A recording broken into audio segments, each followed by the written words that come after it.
पर्वत कैलाश की पवित्र भूमि में, जहां भगवान शिव, देवी पार्वती और उनके पुत्र गणेश और कार्तिकेय निवास करते थे, एक दिन एक रहस्यमयी और जादुई आम प्रकट हुआ। यह कोई साधारण फल नहीं था। कहा जाता था कि इसे खाने वाले को सर्वोच्च ज्ञान और अतुलनीय बुद्धि प्राप्त होती थी।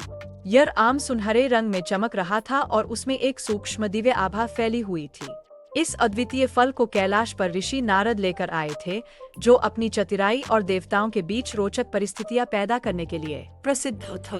नारद ने वह आम भगवान शिव और पार्वती को भेंट किए। वे इस आम की शक्ति से प्रभावित हुए और इसे अपने पुत्रों में से एक को देने का निर्णय किए। लेकिन एक शर्त थी, यह आम काटा या बांटा नहीं जा सकता था। इसे पूरे का पूरा एक व्यक्ति को खाना था। अब सवाल था कि उनके दोनों पुत्रों में से कौन इस अद्वितीय फल के योग्य था। गणेश और कार्तिकेय दोनों ही इस आम और इसके साथ मिलने वाले ज्ञान के इच्छुक थे और अपने माता पिता के निर्णय की प्रतीक्षा करने लगे। इस समस्या को हल करने के लिए शिव ने एक प्रतियोगिता का सुझाव दिए। उन्होंने कहा कि जो सबसे पहले पूरी दुनिया की 3 बार परिक्रमा करके वापस कैलाश पर्वत आएगा, वही इस आम का हकदार होगा। कार्तिकेय, जो युद्ध के देवता है, तुरंत अपने वाहन मयूर, मोर पर सवार होकर उड़ गए। उन्हें अपनी गति और शक्ति पर पूरा विश्वास था। उन्होंने अपनी यात्रा आरंभ की, आकाश में उड़ते हुए, विशाल महासागरों को पार करते हुए और ऊंचे पर्वतों के ऊपर से गुजरते हुए। उन्हें पूरा यकीन था कि वे इस प्रतियोगिता में जीत जाएंगे। दूसरी ओर, गणेश जानते थे कि उनका वाहन, एक साधारण चूहा, कभी भी कार्तिकेय के तेज मयूर के साथ इस दौर में प्रतिस्पर्धा नहीं कर सकता है। लेकिन गणेश केवल शक्तिशाली ही नहीं, बल्कि बुद्धिमान और विचारशील भी थे। उन्होंने इस प्रतियोगिता के असली अर्थ पर विचार किए। अचानक उन्हें एक विचार आए। दुनिया की लंबी यात्रा पर जाने के बजाय गणेश ने बस अपने माता पिता, भगवान शिव और देवी पार्वती की 3 बार परिक्रमा की। तीसरी परिक्रमा पूरी करने के बाद उन्होंने उनके सामने हाथ जोड़कर खड़े हो गए।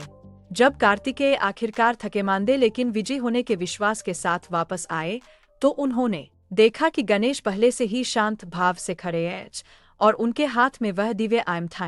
हैरान होकर कार्तिकेय ने इसका कारण पूछा।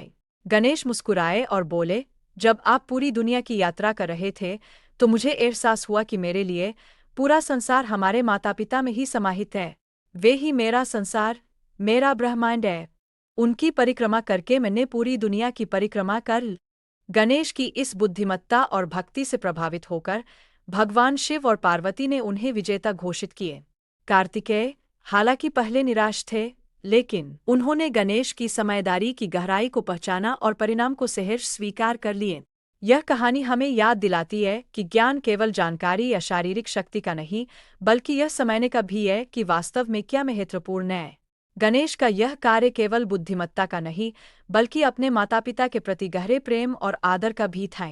यही कारण है कि आज भी गणेश को विघ्नहर्ता के रूप में ही नहीं, बल्कि ज्ञान और समझ के प्रतीक के रूप में भी पूजा जाता है। यह कथा, जो गणेश की अन्य कथाओं की तुलना में कम जानी जाती है, सुंदर रूप से इस बात को दर्शाती है कि बुद्धि केवल बुद्धि नहीं, बल्कि प्रेम और कृतज्ञता भी है। यह इस बात पर जोर देती है कि हमें अपने चारों ओर की दुनिया की सच्ची प्रकृति को पहचानना चाहिए और उन लोगों को महत्व देना चाहिए जिन्होंने हमें जीवन और मार्गदर्शन दिया है।